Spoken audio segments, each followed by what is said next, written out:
नमस्कार, आप देख रहे हैं हमारी खास पेशकश और आपके साथ मैं हूं पूनम शर्मा सोलंकी।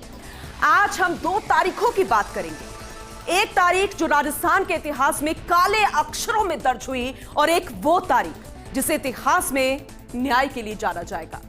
2 अगस्त 2023 ये वही तारीख थी जो राजस्थान के इतिहास में काले अक्षरों में दर्ज हुई, जब राजस्थान के भीलवाड़ा में दिल दहला देने वाली घटना घटित हुई तो हर व्यक्ति दंग रह गया। लेकिन गुनाह कैसा भी हो, गुनाहगार कोई भी हो, एक दिन तो ऐसा आता ही है जब इंसाफ होता है। 20 मई 2024 ये वो तारीख बन गई है जो इतिहास में न्याय के लिए याद की जाएगी। देखिए हमारी खास पेशकश।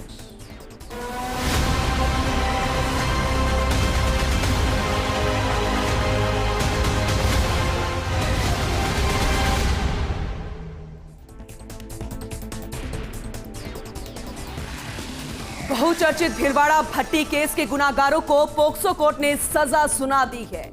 भीलवाड़ा पोक्सो कोर्ट संख्या 2 ने केस के दोनों अभियुक्त कालू और कान्हा को फांसी की सजा सुनाई है। कोर्ट ने 10 माह के भीतर अपना फैसला सुना दिया है। आपको यह रिपोर्ट जरूर देखनी चाहिए। भीलवाड़ा भट्टी कांड, 4 घंटे तक की हैवानियत।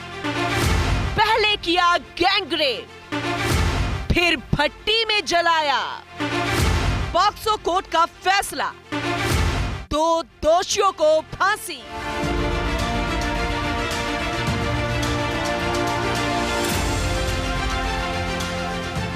चौदह साल की बेटी जब भी घर से बाहर जाती, माँ बाप साई की तरह साथ रहते थे। जरा सी नजरों से ओझल होती तो माँ बाप की बेचैनी बढ़ जाती। लेकिन 2 अगस्त 2023 की वो रात को माँ बाप को वो दर्द झेलना पड़ा जो उन्होंने बुरे से बुरे सपने में भी नहीं सोचा था। जिस बेटे का एक आंसू भी दोनों बर्दाश्त नहीं कर पाते थे, वो बेटी उनकी आंखों के सामने उन्हीं के खेत में बनी कोयले की भट्टी पर जल रही थी। बेबस पिता के आंसू रुक नहीं रहे थे तो मां दहाड़े मार मार कर रोती हुई अपनी बेटी को बुला रही थी। लेकिन अब उन आंसुओं का हिसाब कोर्ट ने कर दिया है। भीलवाड़ा के गांव में हुए इस गैंगरेप और हत्याकांड ने हर किसी को अंदर तक हिलाकर रख दिया था। राजस्थान के भीलवाड़ा में 14 साल की बच्ची से गैंगरेप कर जिंदा जलाने वालों को फांसी की सजा सुनाई गई है। इस बहुचर्चित मामले में सोमवार को भीलवाड़ा पॉक्सो कोर्ट 2 ने 2 दोषियों कालू और कान्हा को मौत की सजा सुनाई है। जज ने इस मामले को rarest of the rare case माना है। इससे पहले शनिवार को भीलवाड़ा पॉक्सो कोर्ट ने कालू और कान्हा को दोषी करार दिया था, जबकि 7 आरोपियों को बरी कर दिया था। कोर्ट ने फैसला सोमवार तक के लिए सुरक्षित रख लिया था। सुनवाई के दौरान कोर्ट में पीड़िता के माता पिता भी मौजूद थे। फैसला सुनकर पीड़िता की मां ने कहा कि आज हमें न्याय मिल गया है। जिन 7 आरोपियों को बरी किया है उनमें दोनों दोषियों की पत्नी, मां, बहन और अन्य शामिल हैं। सरकारी वकील ने बताया कि नाबालिग लड़की को पिछले साल अगस्त में गैंगरेप के बाद कोयले की भट्टी में जिंदा जला दिया गया था। पुलिस ने 1 महीने के अंदर 473 पन्नों की चार्जशीट दाखिल की थी। इसमें कई चौंकाने वाले खुलासे हुए थे। कोर्ट ने भी इस हत्याकांड को जघन्य अपराध माना है। जिस प्रकार आशा रखी है न्यायालय से, वही न्यायालय ने जजमेंट दिया है और सभी के अनुरूप आशा के अनुरूप जजमेंट हुआ है और दोनों ही मुलजिमानों को मृत्युदंड से दंडित किया। 3 अगस्त को ये मामला आते ही भीलवाड़ा में बवाल मच गया था। बाद में पूरे प्रदेश में इस केस को लेकर आक्रोश फैला था। विधानसभा में भी इस केस को लेकर जमकर बवाल मचा था। बाद में पुलिस ने ताबड़तोड़ छापामारी की कार्रवाई कर आरोपियों को उठाना शुरू कर दिया। पुलिस ने केस की तेजी से जांच कर आरोपियों के खिलाफ पॉक्सो कोर्ट में चार्जशीट पेश कर दी। कोर्ट ने केस की डे टू डे सुनवाई कर 10 महीने बाद अपना फैसला सुनाया है। मैं माननीय न्यायालय का संपूर्ण न्याय समाज का जगत का आभारी हूं कि जो आज इस केस में 2 मुलजिमान थे जिन्होंने गैंगरेप किया था और मर्डर किया था उन दोनों मुलजिमान कालू और काना को मृत्यु दंड के दंड से दंडित किया गया। इसलिए मैं पूरे न्यायपालिका का, न्याय समाज का आभारी हूँ और विशेष तौर से न्यायालय का आभारी हूँ, पूरी तरह से आभारी हूँ कि दोनों मुलजिमान को, कालू और काना को मृत्यु दंड के दंड से दंडित किया गया। इसको दुर्लभतम से दुर्लभतम माना है। जिस तरह से बच्ची के साथ रेप किया और मुलजिम कालू ने रिपीटल रेप किया, एक बार नहीं 2 बार रिपीटल रेप किया है कालू ने, और कान्हा ने रेप किया है, गैंग रेप किया, सामूहिक बलात्कार किया है, और सामूहिक बलात्कार करने के बाद लड़की के साथ मारपीट की है, और मारपीट करने के पश्चात उसको जिंदा ही भट्टी में डाल दिया, और भट्टी में डालने के बाद उसको जिस तरह से जलाया गया है उसको न्यायालय ने दुर्लभतम से दुर्लभतम मानते हुए दोनों मुलजिमान कालू और कान्हा को आज न्यायालय द्वारा मृत्यु दंड के दंड से दंडित किया गया। माँ, आज आपकी बेटी को न्याय मिला, क्या कहना चाहेंगे? यही कहते रहते भाई, माँ को पूरा शांति में आज हुई हो, बेटी को ही आज हुई हो, माँ को ही आज हुई हो, न्याय मिली से दिया। 9 महीना मुँह दुखी हो रहा, आखी रात बैठा रहे, नींद ना हुए, आज शांति में अली मन। आज सुबह कोर्ट आप आया, आज कोर्ट में कई उम्मीद ही कोर्ट की यही उम्मीद ही सब फांसी दे पाएगी, उम्मीद ही वहाँ की जो आज हो चुकी। अच्छा, अब फांसी सजा मिल चुकी है, पूरी भगवान की हो चुकी है, पूरी प्रशासन की हो चुकी, आज मिली शांति। ये फैसला थे संतुष्ट हो कि कोर्ट आप फैसला सही करे? कोर्ट अच्छो की रियो साहब ने 7 जना को बुरी करी थी, माँ को मंजूर कौन। तो बीर वास्ते अब कोर्ट सरकार आ कह रही है कि मैं हाईकोर्ट में अपील कर रहा थानों मैं सरकार के ला रहे। भीलवाड़ा पुलिस की तरफ से पेश की गई चार्जशीट में रूह कंपा देने वाले कई खुलासे थे। पुलिस के अनुसार दायर की गई चार्जशीट के मुताबिक नाबालिग लड़की के साथ पहले 2 आरोपियों कालू और कान्हा ने रेप कर उसके सिर पर लाठी मारकर बेहोश किया था। नाबालिग के अचेत होने पर पकड़े जाने की डर से दोनों ने उसे मुंह के बल जिंदा कोयले की जलती भट्टी में डाल दिया था। ऐसे में उनका साथ आरोपियों की पत्नियों, बहन, माँ और बाप ने भी दिया था। इस पूरे मामले में राज्य सरकार ने विशेष लोक अभियोजक महावीर किसनावत को नियुक्त किया था। मामले में 2 आरोपियों सहित 9 महिला पुरुष का ट्रायल पोक्सो कोर्ट 2 में जारी था, जिसमें सरकार की ओर से 43 गवाहों के बयान दर्ज करवाए गए थे, जिसमें से 42 गवाहों ने इस मामले में सरकारी गवाह बने। वहीं दूसरी ओर इस मामले में एक महिला जो मुख्य आरोपी की सास थी, उसने अभियोजन साक्ष्य के खिलाफ बयान दिया, जिस पर स्पेशल पीपी किसनावत ने उसकी गवाही को खारिज कर उसे पक्षद्रोही घोषित किया।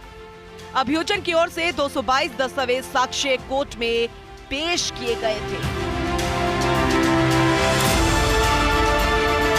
इस मामले की जांच भीलवाड़ा के पुलिस उपाधीक्षक श्याम सुंदर बिश्नोई ने की थी, जिसकी monitoring ADG crime Dinesh MN और अजमेर रेंज आईजी लता मनोज ने की थी। उन्होंने इस केस में मुख्य आरोपी कान्हा और कालू समेत 9 लोगों को आरोपी बनाया, जिसमें आरोपियों की पत्नी, बहन, मां और पिता अन्य लोग आरोपी बने थे। भीलवाड़ा जिले के कोटड़ी थाने में 2 अगस्त 2023 की रात को जिस निर्मम तरीके से एक नाबालिग बच्ची के साथ सामूहिक दुष्कर्म के बाद हत्या कर दी गई थी, उसके बाद पूरे प्रदेश को इस घटना ने झकझोर कर रख दिया। इस मामले के बाद राजनीतिक गलियारों में भी सरगर्मियां तेज हुई, तो वहीं कई सामाजिक संगठनों ने भी इसके खिलाफ आवाज उठाई और उसके बाद सभी की निगाहें इस पूरे मामले की जांच पर टिकी हुई थी। और उस समय इस जांच का जिम्मा सौंपा गया एक आरपीएस अधिकारी श्याम सुंदर जी को, जिन्होंने इस पूरे मामले को इतनी तफ्तीश के साथ मामले की जांच की। 1 महीने में चार्जशीट पेश की, लगभग 472 पेज की चार्जशीट उनकी ओर से पेश की गई।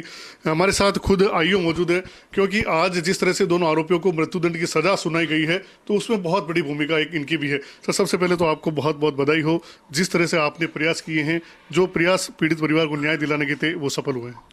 धन्यवाद, आपको भी बधाई और भारतीय न्याय प्रणाली में विश्वास रखने वाले हर नागरिक को बधाई। सर, जिस तरह से ये घटनाक्रम हुआ उसके बाद मामले की जांच आपके सामने थी, कई चुनौतियां आपके सामने भी रही होगी, क्योंकि बहुत ज़्यादा प्रेशर, चाहे सामाजिक स्तर पर कहा जाए, चाहे राजनीतिक स्तर पर भी कहा जाए, चाहे आपके डिपार्टमेंट स्तर पर की जाए। किस तरह से इस मुकदमे में आप आगे बढ़े और मजबूती के साथ इस पूरे मामले के जो जाँच को पूरा किया? ये एक निर्मम घटनाक्रम था, जिसमें एक नाबालिग बालिका के साथ गैंग रेप करके उसकी हत्या करके उसको भट्टी में जला दिया गया। इस घटनाक्रम की जघन्यता अत्यधिक थी। प्रेशर, किसी प्रकार के प्रेशर का पुलिस पर असर नहीं पड़ता है, लेकिन अनुसंधान के लिए जिम्मेदारी 4 गुना बढ़ जाती है। उसी क्रम में ADG crime Dinesh Hemant sir, IGP Lata Manoj ma'am, SP sahab Bhilwara, SP साहब शाहपुरा, इन सभी के मार्गदर्शन में एक एसआईटी का गठन किया गया और उसी एसआईटी को मार्गदर्शित किया गया, जिसमें हमारे द्वारा अनुसंधान के दौरान विभिन्न प्रकार के वैज्ञानिक साक्ष्य एकत्र किए गए। क्योंकि घटनाक्रम का कोई भी चश्मदीद गवाह मौजूद नहीं था, इस वजह से वैज्ञानिक साक्ष्यों पर पूरा का पूरा जो एविडेंसेस थी उन्हीं साक्ष्यों पर पूरा का पूरा ट्रायल चलना था। तो ये एक बड़ी चुनौती हमारे सामने थी। सर, अंतिम सवाल, आज माननीय न्यायालय ने फैसला सुना है, सुप्रीम सजा दी गई है और जिन जिन धाराओं में उनको आरोपी माना गया था सभी में अधिकतम सजा माननीय कोर्ट ने दी है। किस तरह से आपको जो है संतुष्टि मिली है कि आप बेटी को तो भले ही नहीं बचा सके, लेकिन कहीं न कहीं एक समाज के सामने एक नजीर है कि इस तरह की घटनाओं की पुनरावृत्ति को रोका जा सके? जी, इस मामले में कालू और कान्हा, उनके खिलाफ गैंगरेप, हत्या और जिंदा जला देने के आरोप सभी प्रमाणित माने जाने के बाद में इस केस को माननीय न्यायालय द्वारा रेरेस्ट ऑफ रेयर की श्रेणी में मानते हुए दोनों को अधिकतम जो सजा भारतीय संविधान में है मृत्युदंड की सजा से दंडित किया गया है। इससे जो अपराधी बालिकाओं के साथ में किसी भी प्रकार की दरिंदगी करने का विचार रखते हैं उनमें भय पैदा होगा और आमजन में भारतीय न्याय प्रणाली में विश्वास कायम होगा। Thank you. ये थे जांच अधिकारी श्याम सुंदर जी, जिन्होंने कहा है कि पूरे इस मामले में कोई भी चश्मदीद गवाह नहीं था। वैज्ञानिक आधार पर पूरे जो सबूत हैं वो जुटाए गए और यह प्रयास किया गया कि कहीं कोई लोकुना नहीं छोड़ा जाए, क्योंकि अगर एक भी कड़ी मिस होती है तो इसका लाभ कहीं भी आरोपियों को मिलता है। लेकिन इनकी जांच में कहीं कोई मिस लिंक नहीं था और यही कारण है कि आज माननीय न्यायालय ने दोनों मुख्य आरोपियों को मृत्युदंड की सजा सुनाई है। राष्ट्रीय मानवाधिकार आयोग से लेकर सभी महिला संगठनों और राजनीतिक दलों के प्रतिनिधि मंडलों ने इस घटना के बाद क्षेत्र में कई दिनों तक डेरा डाला हुआ था। राष्ट्रीय बाल संरक्षण आयोग और केंद्र की 4 महिला भाजपा सांसद सदस्यों की टीम के साथ ही प्रदेश भाजपा अध्यक्ष और प्रदेश सरकार के मंत्री भी मौके पर पहुंचे थे। इस जघन्य अपराध के मामले में राजस्थान बीजेपी ने एक कमेटी का गठन किया था। इस कमेटी ने घटनास्थल पर जाकर जांच की। कमेटी में विधायक अनीता भदेल, महिला मोर्चा के अध्यक्ष रक्षा भंडारी और पूर्व विधायक अतर सिंह बढ़ाना थे। Bureau report, First India. गुनाहगारों को फांसी। आज राजस्थान के हर एक बाशिंदे के दिल को सुकून मिल रहा होगा कि उन गुनाहगारों को फांसी की सजा सुनाई गई है जिसने वो जघन्य अपराध किया जिसकी जितनी निंदा की जाए वो उतनी कम है। भीलवाड़ा क्षेत्र में 2 अगस्त 2023 की इस घटना ने पूरे प्रदेश को झकझोर कर रख दिया था। नाबालिग के साथ 2 दरिंदों ने हैवानियत की सारी हदों को पार कर दिया था। दरअसल उस दिन क्या हुआ था, हर एक अपडेट, हर एक जानकारी आपको बताते हैं। ये खास रिपोर्ट देखिएगा।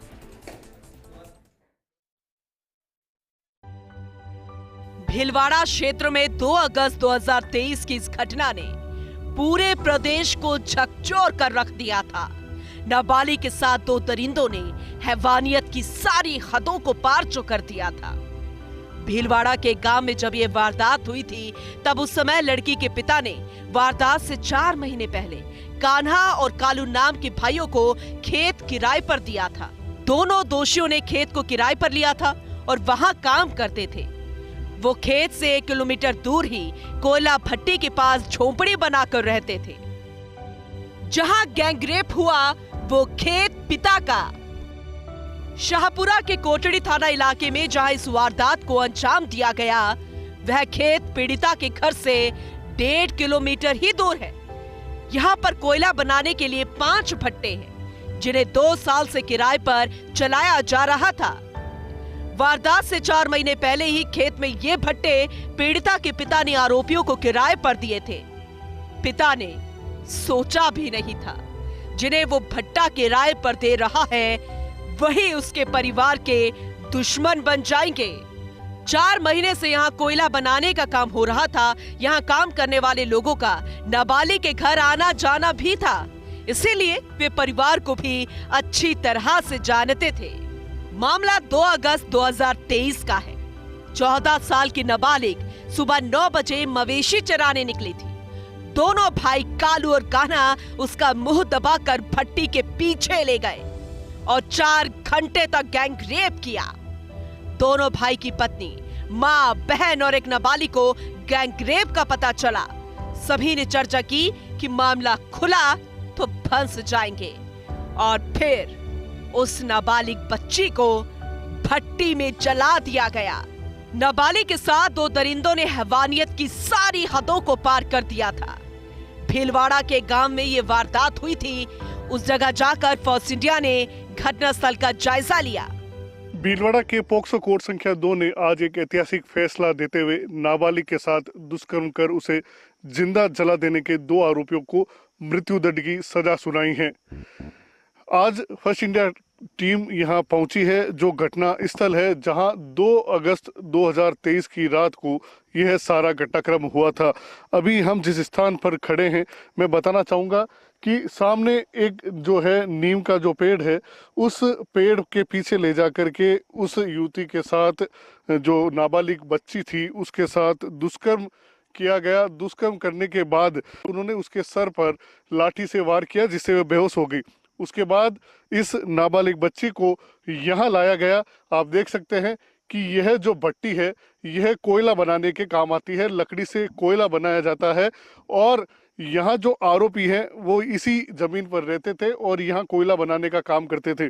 जब उन्होंने उस बच्ची की सर पर लाठी से वार किया और वह बेहोश हो गई, तो उन्होंने उसे मरा हुआ समझा और उस कारण उन्होंने इस बात का अंदेशा हुआ कि कहीं इस पूरे मामले में वह पकड़े नहीं जाए, इसलिए आनन फानन में इस भट्टी के अंदर जिंदा ही उस बच्ची को डाल दिया गया और कोयला डलाकर आग जला दी गई।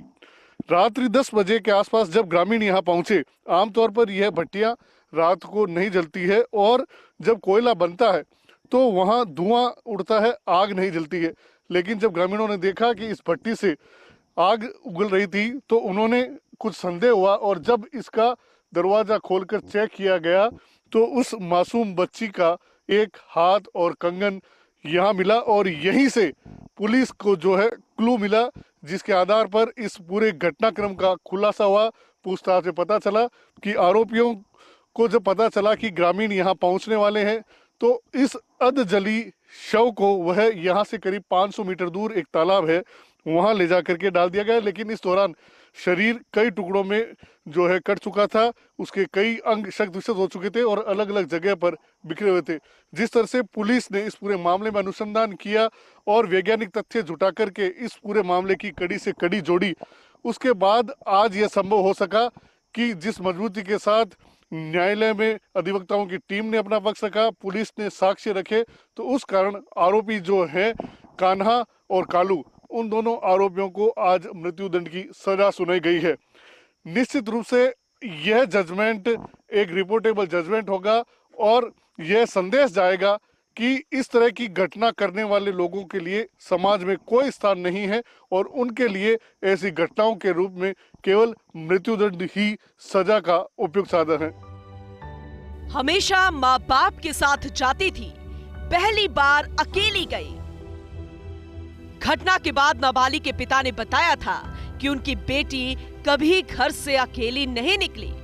बेटी, उसकी माँ और मेरी रोज की यही दिनचर्या थी कि हम लोग साथ में ही मवेशी चराने निकलते थे। बेटी कभी बोल भी देती थी कि मैं अकेली जा रही हूँ तो माँ उसका साथ नहीं छोड़ती थी। 2 अगस्त 2023 को परिवार में कोई विवाद हो गया था। रिश्तेदारी में इस विवाद को सुलझाने के लिए हमें जाना जरूरी था। इस वजह से हम लोग वहां चले गए। बेटी अकेली थी तो उसने सोचा कि वह मवेशी लेकर निकल जाए। सुबह करीब 8 से 9 बजे के बीच वह मवेशी लेकर निकल गई और इसके बाद वह वापस नहीं लौटी। मां ने दिन में देखा तो भट्टी बंद, रात को एक दहक रही थी। पीड़िता की मां ने बताया था कि जब उनकी बेटी दोपहर 3 बजे तक घर नहीं आई तो उसे ढूंढते हुए वे खेत पर गई थी। उस समय खेत में कोई भट्टी नहीं जल रही थी। इस दौरान आरोपियों से पूछा भी कि मेरी बेटी कहाँ है, तो वे सब अनजान बन गए। शाम को गांव के लोगों को बताया तो उन्होंने ढूंढना शुरू किया। इस दौरान दोबारा वो लोग खेत की तरफ गए तो भट्टी जल रही थी। इसे देखकर परिवार और गांव वालों का माथा ठनका, क्योंकि दिन में भट्टी जल नहीं रही थी और बारिश का मौसम था। अचानक रात में भट्टी को जलती देख ग्रामीणों ने काम करने वाले लोगों से सख्ती से पूछताछ की तो वे सब डर गए। इस बीच किसी ने बताया कि बेटी का जूता तो यही पड़ा है। इस पर उन्हें लगा कि अब सारी बात सामने आ गई है। तब जाकर उन्होंने बताया कि उन्होंने मासूम के साथ गलत काम कर उसे जला दिया है। पूछताछ के बाद खुलासा हुआ कि दरिंदों ने नाबालिग का एक हाथ काट कर भी भट्टी में फेंक दिया था। 6 घंटे में निकले हड्डी के टुकड़े। इस घटना के बाद 3 अगस्त को मौके पर एफएसएल की टीम को बुलाया गया। टीम के सदस्यों ने भट्टी से करीब 300 किलोग्राम से ज्यादा राख और कोयला बाहर निकाला। उसे छानने के बाद 6 घंटे तक एक एक कोयले को छांटकर नाबालिग के हाथ के कई टुकड़ों को ढूंढकर बाहर निकाला गया। इससे पहले 2 अगस्त की रात जब भट्टी में पानी डालकर आग बुझाई गई तो दहकते कोयलों के बीच बच्ची का एक अध जला हाथ और चांदी का कड़ा अंगारों के बीच से निकला था। 3 साल पहले हुआ था बाल विवाह। नाबालिग की उम्र 14 साल थी और वह 5वीं तक पढ़ी हुई थी। 1 साल पहले ही उसने अपनी पढ़ाई छोड़ दी थी। उसका 11 साल की उम्र में ही बाल विवाह हो गया था। नाबालिग का ससुराल उसी के गांव में ही है। राजस्थान में लगातार महिलाओं के खिलाफ हो रहे अपराध, जिस पर ऐसा आने वाला फैसला एक नजीर पेश करता है और लोगों का कोर्ट के प्रति एक विश्वास भी बना हुआ है कि अभी भी लोगों को न्याय मिल सकता है। ऐसे जघन्य अपराध करने वाले दरिंदों को फांसी की सजा मिलने पर अपराधियों में एक डर का संदेश गया है, ताकि आने वाले समय में कोई ऐसा करने से पहले सोचे भी तो उसकी रूह कांप जाए। Bureau report, First India.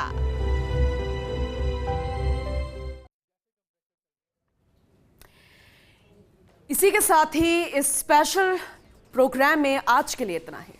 लेकिन ये प्रोग्राम जो हमारा रहा है ये वाकई में स्पेशल रहा है, क्योंकि गुनाहगारों को फांसी, गुनाहगारों के साथ फांसी लिखना, यानी कि ये बहुत बड़ी बात। और इसकी दुआ ना सिर्फ उस माता पिता ने की थी जिसने अपनी बेटी को खोया, बल्कि पूरे राजस्थान के लोगों ने की थी। और ऐसे में जो न्याय हुआ है, लोगों को न्याय प्रणाली पर और ज्यादा विश्वास गहरा हो गया। चलिए अभी के लिए बस इतना ही, लेकिन खबरों का सिलसिला लगातार जारी रहेगा। अब बने रहिए हमारे साथ और देखते रहिए फर्स्ट इंडिया न्यूज।